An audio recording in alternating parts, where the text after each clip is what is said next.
I've always been the one who handles everything. When Sabrina wrecked Dad's BMW at 17, I was the one who dealt with the insurance company. When Mom's charity gala almost collapsed because the caterer cancelled last minute, I pulled strings and found a replacement. And when our family business nearly went bankrupt during the recession, I worked 18-hour days to restructure the debt.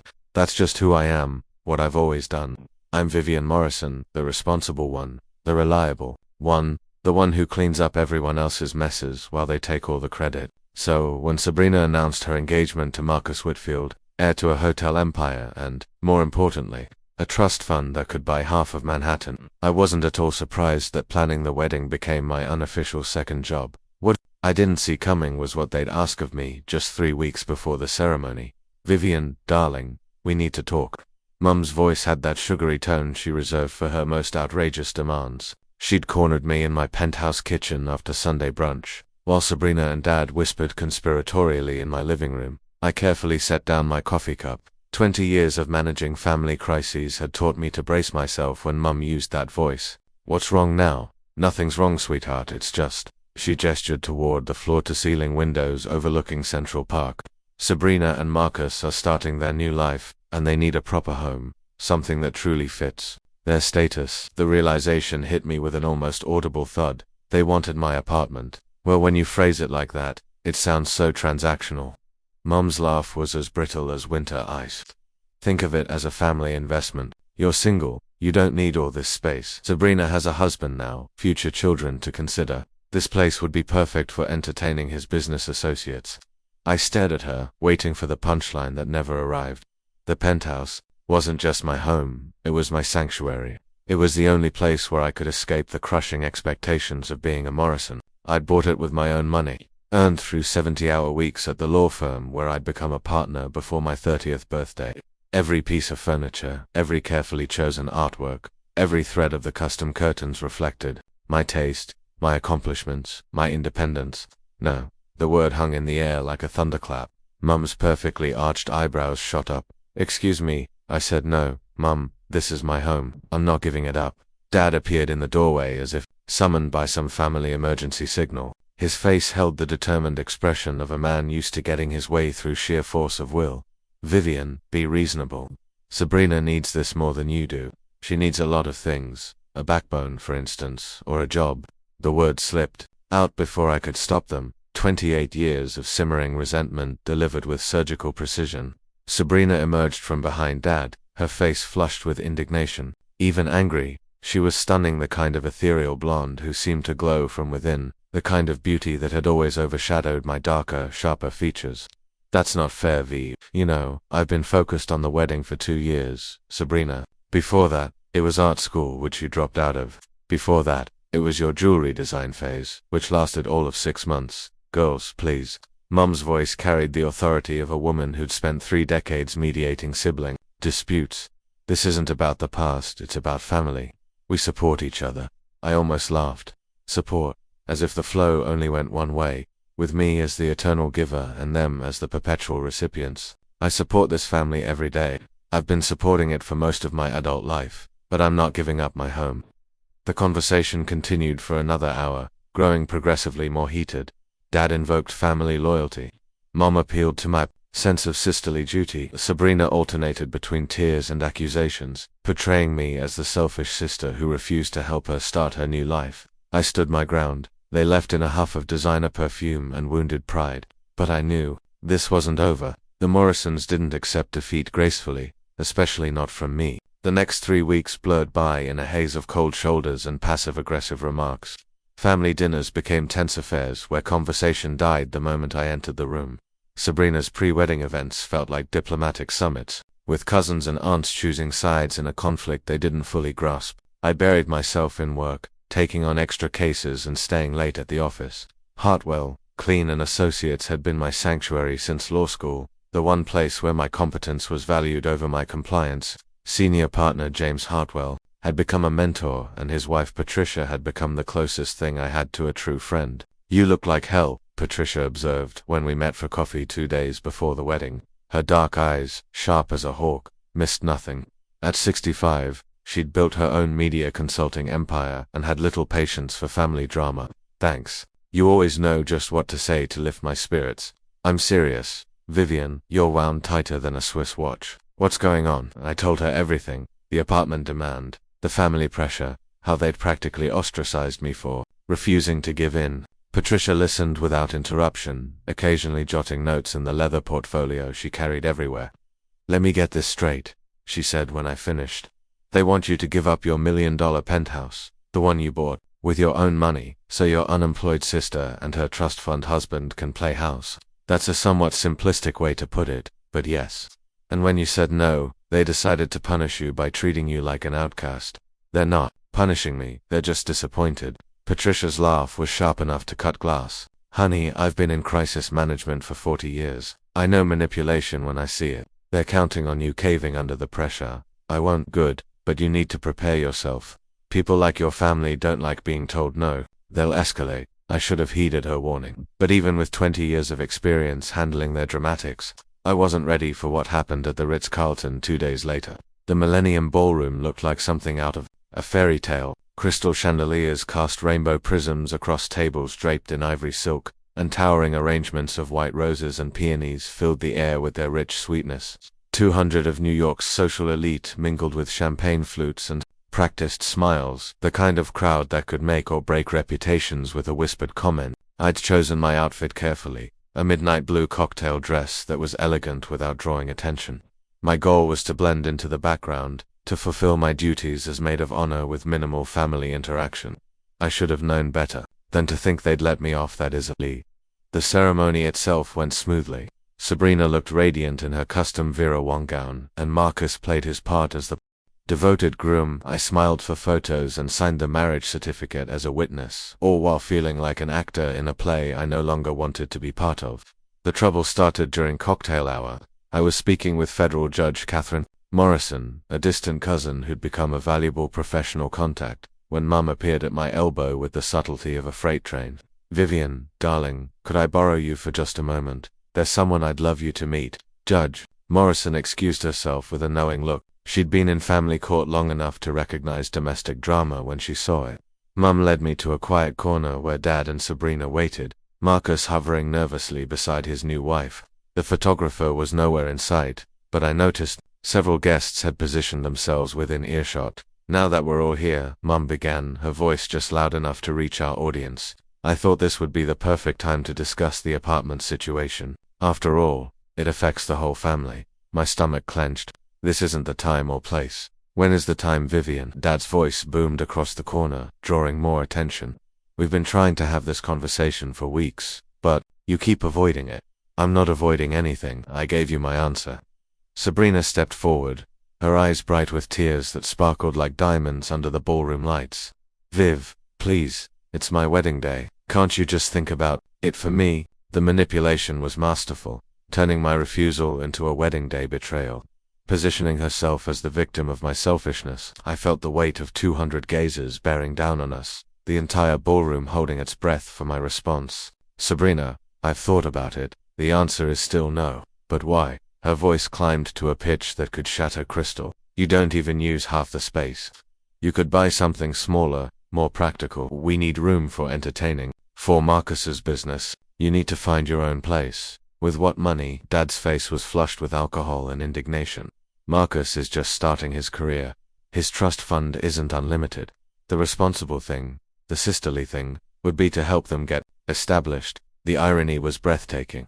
Marcus's trust fund could probably buy a small country, but somehow I was expected to subsidize their lifestyle. The responsible thing would be for them to live within their means, like you did. Sabrina's voice turned venomous. Easy to say when Daddy paid for your law school and your first apartment. Easy to be responsible when you've never had to struggle for anything. The accusation hit like a physical blow. I'd worked 3 jobs during law school to supplement the loan Dad had grudgingly co-signed. I'd lived in a studio apartment the size of a closet for 5 years while building my career. Every success I'd achieved had been earned through sacrifice and determination. I paid for my own law school, I said quietly, and my first apartment, and every apartment since then. Oh please. Sabrina's laugh was sharp with disbelief. You always act like such a martyr. Poor Vivian, carrying the weight of the world on her shoulders. Well, guess what? Some of us didn't get the responsibility gene. Some of us are allowed to dream to want beautiful things without feeling guilty about it. The conversation was spiraling out of control, becoming the kind of family spectacle that would fuel gossip for months. I could see society reporters discreetly taking notes, their eyes gleaming at the scent of scandal. This isn't about dreams, Sabrina. It's about entitlement. Entitlement. Her voice rose to a shriek. I'm entitled to nothing. I've lived my whole life in your shadow, listening to everyone praise perfect Vivian while I'm treated like an afterthought. The least you could do is help me start my marriage with some dignity. You want dignity? Try earning it. The words hung in the air like a curse. Sabrina's face went white, then red, then white again. The ballroom had fallen completely silent, 200 guests straining to catch every word of our destruction. How dare you? Her voice was barely a whisper, but it carried the force of a scream. How dare you stand there and judge me when you've never sacrificed anything for this family? You're nothing but a selfish, bitter spinster who can't stand to see someone else happy. The slap came out of nowhere. Sabrina's palm connected with my cheek with a crack that echoed through the ballroom like a gunshot. The force of it sent me stumbling sideways, my hand flying instinctively to my burning face. For a moment the world stopped. 200 people held their breath, waiting to see what would happen next. I stood there, stunned, feeling the heat spread across my cheek while my sister, my baby sister, whom I'd protected and defended and enabled for 28 years, glared at me with hatred. Then someone laughed. It started as a nervous titter from the back of the room, then spread like wildfire. Guest after guest joined in, their laughter building to a crescendo that seemed to shake the crystal chandelier as they were laughing at me, at the responsible sister who'd finally been put in her place, at the spinster who dared to deny the beautiful bride her heart's desire. I felt something crack inside my chest, some vital structure that had been holding me together for decades. The humiliation was complete, absolute, crushing. I'd been publicly assaulted by my own sister and mocked by 200 of New York's most influential people. That's when I saw her, Patricia, standing near the bar with her phone raised, recording everything. Her face was grim with purpose, and when our eyes met across the room, she gave me the slightest nod. I straightened my shoulders, lifted my chin, and walked out of that ballroom with whatever dignity I had left. The video went viral within hours. Patricia had uploaded it to her media consulting company's social platforms with the caption, "When family entitlement meets reality, violence is never acceptable, no matter how beautiful the setting." By midnight it had been shared thousands of times. By morning, it was trending on every major platform. The narrative that emerged wasn't the one my family had intended.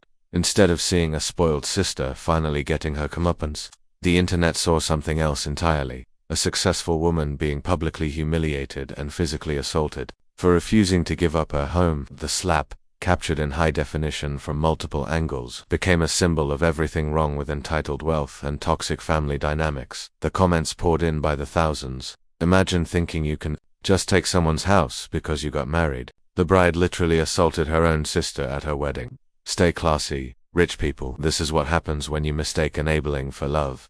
Team Vivian all the way. That woman has boundaries, and I respect it. My phone rang incessantly. Reporters, bloggers, podcast hosts, all wanting the real story. I ignored them all and went to work, burying myself in case files and pretending the outside world didn't exist. But the outside world had other plans. By Tuesday, 3 major news outlets had picked up the story. By Wednesday, it was being discussed on morning talk shows. By Thursday, someone had identified Marcus as the heir to the Whitfield hotel empire, and suddenly their business interests were being scrutinized along with their personal ones. The Hotel Workers Union, it turned out, had been trying to organize the Whitfield properties for years. The family's history of union busting and worker exploitation became front-page news, tied inextricably to the viral wedding video. Trust fund, far from being the modest inheritance my family had portrayed, was revealed to be worth north of $50 million. The narrative shifted again. Now they weren't just entitled, they were the kind of wealthy elite who exploited workers while demanding free penthouses from family members. Patricia called me Friday morning with barely contained glee in her voice. "Have you seen the morning shows?" "I'm avoiding all media." "Well, don't avoid this. Sabrina and Marcus just gave an interview trying to do damage control. It didn't go well." Against my better judgment, I found the clip online. Sabrina, still radiant but noticeably strained, sat beside Marcus on a morning show set, their hands clasped tightly together. "We never demanded anything from Vivian," Sabrina was saying, her voice carefully modulated. We simply asked if she would consider helping us start our new life together. Families support each other through major transitions. But according to witnesses, the host pressed, "You specifically demanded she give up her penthouse apartment. That's not exactly asking for support. That's asking for property worth several $1,000,000. Marcus jumped in, his media training evident. "My wife was emotional. It was our wedding day, and tensions were high. Sometimes family discussions get heated. Heated enough for you to slap your sister in front of 200 guests. Sabrina's composure cracked slightly. I was overwhelmed. Planning a wedding is incredibly stressful, and when your own sister refuses to help by giving up her home. She has so much, Sabrina blurted out, then caught herself. I mean, we just thought family should come first. The interview descended from there, with both of them looking increasingly desperate as the host pressed them on the details. The comment section was brutal. She has so much, really says everything about these people. Still no apology for literally assaulting her sister. The entitlement is staggering. I closed the laptop and tried to focus on work, but concentration was impossible. My phone buzzed with a text from James Hartwell, conference room. Now I found him waiting with Patricia and Judge Morrison, along with two other partners I recognized but rarely interacted with. The atmosphere was electric with possibility. Vivian, James began without preamble. I'm going to ask you a question, and I want you to think carefully before you answer. Do you want justice, or do you want revenge? I don't want revenge. I just want them to leave me alone. Good answer, Judge Morrison said, because what I'm about to propose is about justice. Specifically the kind of justice that prevents this from happening to other people. She slid a folder across the table. Marcus Whitfield's hotels have been systematically violating labor laws for decades. Wage theft, unsafe working conditions, union intimidation, you name it. The Department of Labor has been building a case, but they need someone with the right connections and reputation to spearhead the legal action. I opened the folder, scanning the documents inside. The evidence was damning. Thousands of workers systematically cheated out of overtime pay, safety violations that had resulted in serious injuries, documented cases of managers threatening employees who tried to organize. Why me? Because Patricia said with a smile that could have powered Manhattan, you're the woman who stood up to entitled bullies and got assaulted for your principles. Your credibility is unassailable, right? Now, if Vivian Morrison says these hotels are exploiting workers, people will listen. And, Judge Morrison added, because you have the legal expertise to see this through. The case could take years, but the potential recovery for affected workers is in the hundreds of millions. I stared at the documents, feeling something shift inside my chest. For weeks I'd been playing defense, protecting my home, my boundaries, my sanity. This was different. This was offense. I'll need full disclosure of everything, I said finally. Financial records, internal communications, witness statements, everything. James smiled. Already being arranged. The question is, are you ready to take on the Whitfield empire? I thought about Sabrina's words, that I'd never sacrificed anything for family, that I was nothing but a selfish spinster. I thought about Marcus's smug confidence, that money could solve any problem. I thought about 200 people laughing at my humiliation. Let's destroy them. The lawsuit was filed the following Monday. Morrison v. Whitfield Hotel Group alleged systematic wage theft, safety violations, and illegal union intimidation, affecting over 10,000 current and former employees. I was listed as lead counsel, with my firm taking the case on contingency, meaning we only got paid if we won. The media coverage was immediate and devastating. Every news outlet that had covered the wedding video now had a new angle. The woman who'd been slapped for protecting her home was now fighting for workers' rights against her sister's husband's empire. The symbolism was perfect. David versus Goliath, with me as the unlikely hero wielding legal briefs instead of stones. Marcus's family tried to control the narrative, hiring a crisis management firm and issuing carefully worded statements about their commitment to workers' rights. But the damage was already done. The wedding video had made them the faces of entitled wealth. And now every labor violation, every safety complaint, every union-busting tactic was seen through that lens. My family, predictably, was furious. Dad called me at home Sunday night, his voice tight with barely controlled rage. Do you have any idea what you've done? I've filed a lawsuit against employers who have been systematically cheating their workers. I think you'd be proud. Don't be cute with me, Vivian. This is about revenge, pure and simple. You're destroying Sabrina's marriage to get back at her for the wedding. The accusation stung because there was a grain of truth to it. Not revenge exactly, but certainly a desire to see consequences for their actions. This is about justice. For 10,000 workers who have been exploited, this is about your wounded pride. You couldn't handle being told no for once in your life, so you're scorching the earth. I was never told no, Dad. I was slapped in front of 200 people for refusing to give up my home. There's a difference. One mistake. It wasn't a mistake. It was the culmination of 28 years of treating me like their personal bank account and problem solver. I'm done. The conversation devolved from there, ending with Dad threatening to cut me off from the family entirely. As if I hadn't already been cut off the moment I refused to hand over my apartment. Mom tried a different approach, showing up at my office Tuesday afternoon with tears in her eyes and Sabrina in tow. My assistant, bless her, had strict instructions about unscheduled visitors, but family was harder to turn away. Please, Mom begged, settling into the chair across from my desk while Sabrina hung back by the door. You're destroying everything we've built. The family name, Sabrina's marriage. I'm not destroying anything. I'm holding people accountable for their actions. But the workers, Sabrina said quietly, they'll lose their jobs if the hotels shut down. It was the first time she'd shown any concern for anyone other than herself. And I almost respected the manipulation. Almost. The hotels won't shut down. They'll be forced to follow labor laws and pay their workers fairly. The only people who lose in this scenario are the ones who have been profiting from exploitation. Marcus isn't like that, Sabrina insisted. He's trying to modernize the business, to make things better. This lawsuit will ruin him before he has a chance. Marcus has had his entire life to make things better. Instead, he chose to marry into a family where he thought he could get a free penthouse. My heart doesn't exactly bleed for him. They left defeated, but I knew this wasn't over. The Morrisons and Whitfields had too much at stake to give up eyes. The real turning point came 3 weeks later when one of the hotel workers, a single mother named Maria Santos, who'd been denied overtime pay for 6 years, agreed to be interviewed on national television. I watched from my office as she told her story with quiet dignity, working double shifts to support her children, being threatened with termination when she asked about overtime pay, watching her wages slowly stolen through manipulated time cards and forced unpaid breaks. I kept records, she said, holding up a worn notebook.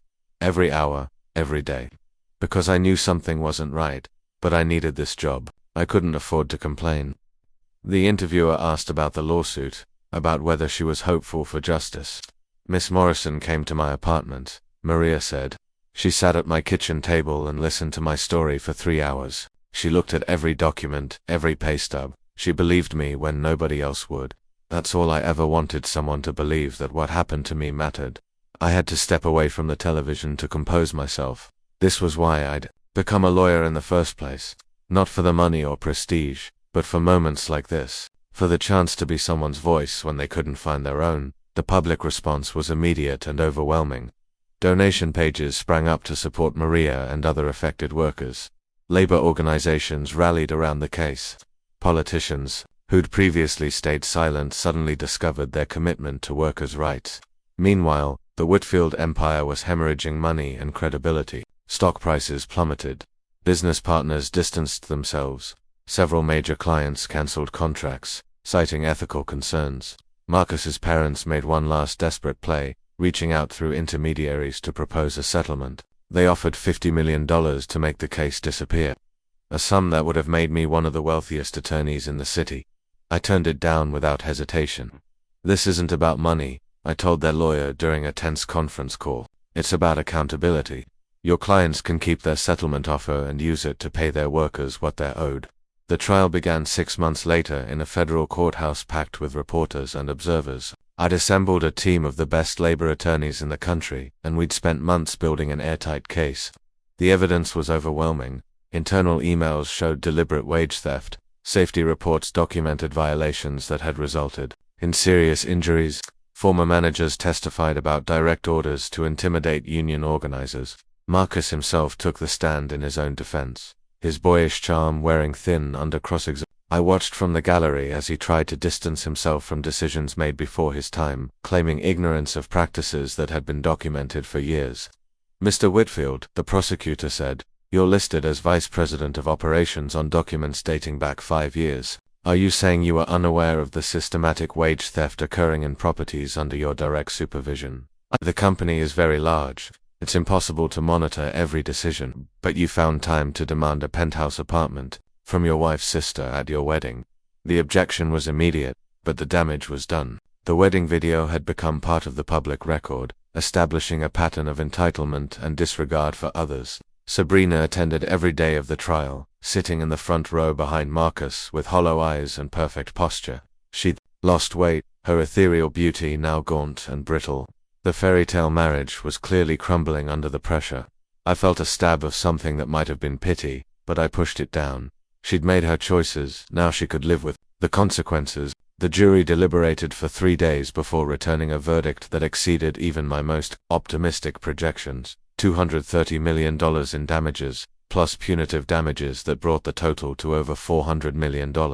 Marcus's face went white as the foreman read the verdict. His parents clutched each other in the gallery. Sabrina simply closed her eyes and seemed to shrink into herself. Outside the courthouse, surrounded by reporters and cheering workers, I gave a brief statement about justice and accountability.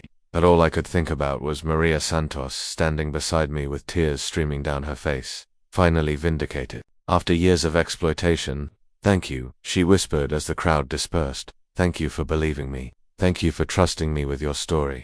The aftermath was swift and merciless. The Whitfield Hotel Group filed for bankruptcy within a month, unable to pay the judgment while maintaining operations. A court-appointed trustee took control of the company, implementing immediate reforms and ensuring that workers received their stolen wages before any other creditors were paid. Marcus and Sabrina's marriage lasted exactly 6 weeks after the verdict.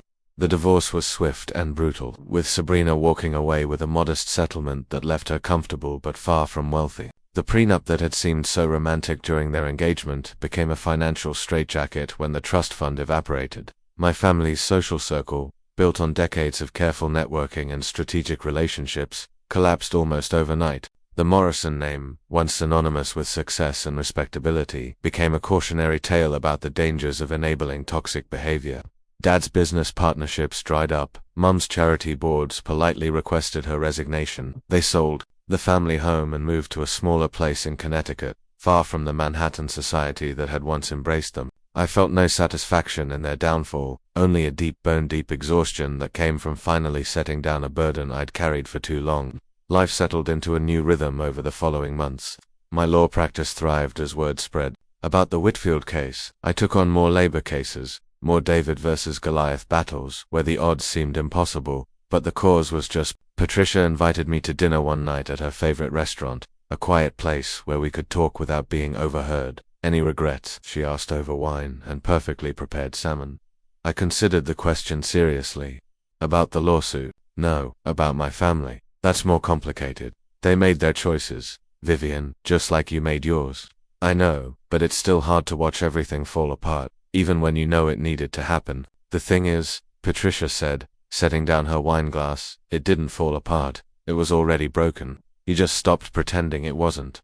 She was right, of course. The family dynamics that had led to that moment at the Ritz-Carlton hadn't emerged overnight. They were the product of decades of enabling, of treating my competence as a resource to be exploited rather than a gift to be appreciated. What's next? She asked. More work, more cases like this one. Maybe I'll finally take that vacation I've been promising myself for 10 years. Where would you go? I thought about it. For so long, my life had been defined by other people's needs and expectations. The idea of making a choice based purely on my own desires felt foreign and exhilarating. Italy, maybe. I've always wanted to see the museums in Florence. Do it. You've earned it. I did take that vacation 3 months later. 2 weeks in Tuscany, wandering through Renaissance galleries and drinking wine in hillside villages where nobody knew my name or my story. It was the first time in years I'd been truly alone without feeling lonely. On my last night in Florence, I stood on the Ponte Vecchio watching the sunset paint the Arno in shades of gold and amber.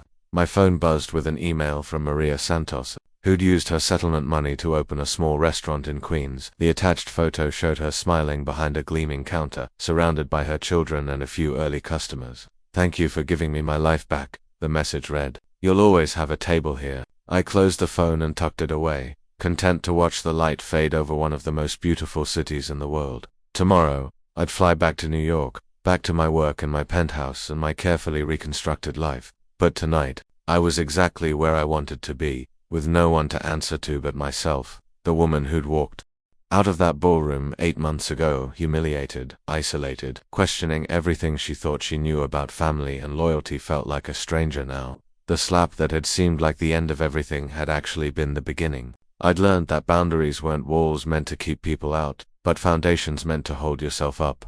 I'd learned that love without respect was just another form of manipulation. And I'd learned that sometimes the most loving thing you can do for someone is to let them face the consequences of their actions. My phone buzzed again, this time with a text from an unknown number. "Miss Morrison, this is Detective Sarah Chen with the NYPD. We have a case that might interest you. A construction company that's been systematically cheating immigrant workers. Would you be willing to discuss representation?" I smiled, feeling that familiar spark of purpose ignite in my chest. There was always another fight, another group of people who needed someone to believe their story mattered. I typed back a quick response. "I'll be in touch Monday. Thank you for thinking of me." The sun dipped below the horizon, painting the sky in brilliant purples and pinks. Somewhere across the ocean, my old life was waiting, not the life I'd been assigned by birth and circumstance, but the one I'd chosen for myself through the ashes of everything I'd lost. For the first time in my adult life, I wasn't responsible for anyone's happiness but my own. It was terrifying and liberating in equal measure. But as I walked back toward my hotel, my steps light on the ancient stones, I realized that responsibility had never been my burden. It had been my superpower. The difference was that now I got to choose how to use it, and that made all the difference in the world.